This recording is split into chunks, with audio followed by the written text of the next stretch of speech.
Ekosistem kreator YouTube ASEAN melejit, siap panen cuan. Ekosistem kreator YouTube di Asia Tenggara sedang berada di puncak pertumbuhan. Dari Indonesia hingga Filipina, ribuan kreator digital kini tak hanya berkarya, tapi juga menghasilkan pendapatan yang signifikan. Hingga pertengahan 2025, sudah tercatat lebih dari 7.600 channel YouTube di Asia Tenggara yang memiliki lebih dari 1 juta subscriber. Dan bukan cuma itu, lebih dari 77.000 channel kini telah melampaui 100.000 subscriber. Wilayah ini bukan lagi sekadar pasar, tapi telah menjadi pusat kreativitas digital yang menjanjikan. Sapna Chada, VP Google untuk Asia Tenggara dan Asia Selatan Frontier mengatakan, pesatnya pertumbuhan ini membuka peluang besar bukan hanya untuk kreator, tapi juga bagi brand dan pelaku e-commerce. YouTube kini jadi penggerak utama tren video commerce di kawasan, menyumbang 20% dari Gross Merchandise Value, GMV. E-commerce Asia Tenggara naik 4 kali lipat hanya dalam 2 tahun.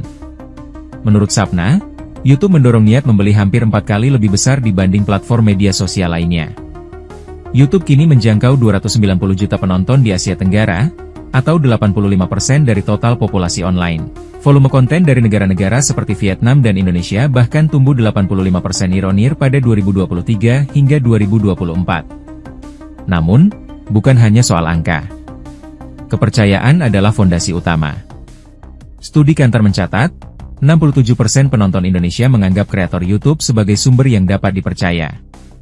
Sementara itu, 60% Gen Z Indonesia lebih percaya pada brand yang dipromosikan lewat kreator YouTube, dibanding hanya 46% di platform sosial lainnya. Dan kepercayaan ini bukan sekadar persepsi tapi terwujud dalam tindakan nyata. YouTube Shopping, yang kini telah hadir di Indonesia, Thailand, Vietnam, Malaysia, Singapura, dan Filipina, semakin memperkuat ekosistem ini. Lewat kemitraan dengan Shopee, kreator bisa menjual produk secara langsung di video mereka baik produk sendiri maupun milik brand mitra. Contohnya, channel Jagat Review dari Indonesia melaporkan bahwa 50% dari total pendapatan mereka kini berasal dari YouTube Shopping.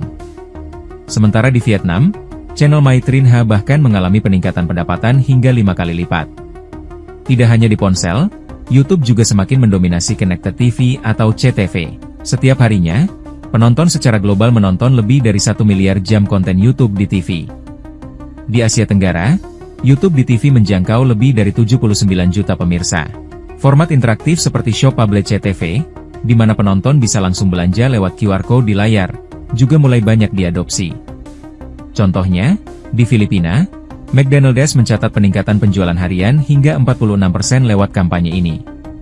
Sementara di Vietnam, Pepsi berhasil memperluas jangkauan audiens usia 18-44 tahun hingga 27%. Menurut Arthur Altounian dari WPP Media APAC, YouTube akan terus menjadi motor utama video commerce di Asia Tenggara. Dengan fitur seperti Shorts, live streaming, hingga kemitraan marketplace, YouTube kini memungkinkan transisi mulus dari penemuan ke pembelian. Ekosistem kreator YouTube di Asia Tenggara tak hanya tumbuh, tapi juga membuka jalan bagi inovasi, monetisasi, dan masa depan digital yang lebih cerah bagi kreator, brand, dan juga penonton. Ikuti terus informasi-informasi terkini lainnya di SIB News Network.